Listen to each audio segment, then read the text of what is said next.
Yeah, man. Yeah. If there's one thing I could tell you, it's like remember that like fitness in general it's a dance and not a fight. Do you know what I mean? It's seduction, not force. Like, Okay. which means that like you have to move in cyclical phases where it's like you can't always make progress. Like one thing you're gonna have to get really good at doing, man, if you want to really like have this stick, is you have to get really good at eating at maintenance. Like that's one thing I should probably make a video about that as well, because like that's something that I've had trouble with a lot of times, is like I'll just keep cutting and cutting and cutting, and then before you know it, like I went too aggressive and then I hit this big rebound. Whereas like the smarter thing to do would have been to pause for a minute, eat at maintenance for like maybe a month even, really lock in. Because your body, like man, you gotta keep in mind, like you lost so much weight, and your current weight is not normal for your body yet. Your body is pretty shocked probably by the fact that you're this light, and that's why you're experiencing all these weird side effects, because this is not your natural set point.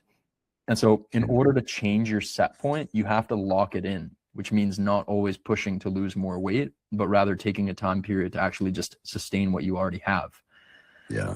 Because if I you're, think I think that's a great next video. I honestly yeah, do, because I will tell you, even in just a couple of little mini refeeds, whether it was a day like yesterday yeah, or a couple weeks we did, um, I had a hard time sticking with maintenance. I was yeah, going above and beyond what maintenance should be, which I think you said was 400 calories more than my loss. So it would be yeah, like 2,600 calories would be maintenance. yeah, yeah, So no, I think that's definitely put it on the list. Definitely put it 100%. on the list. Yeah, Yeah. yeah. Because if you're in a deficit too long, like your um your hunger hormones just go crazy, and like you start to be hungry all the time, and you start to lose more muscle, and it just kind of wrecks you mentally as well, you know? So like taking that time period is like it's a way to like really solidify what you've already built before it crumbles down. Well, and I like that angle. The other one that I look at it is that I think I need windows of practice about how to maintain before I actually get to my ideal weight, because that's not where I don't want to get to 165 pounds and then try to figure out how to be maintenance. I Yeah, want to do that a couple times on the way down there, so that 100%. so I have that skill in my toolbox It's like the before I reach surfing. it. It's like the surfing analogy. Like you wanna like once you're around the ballpark of where you want to be, you almost want to gravitate towards just eating at maintenance and then waiting for windows of time where you can catch the next wave.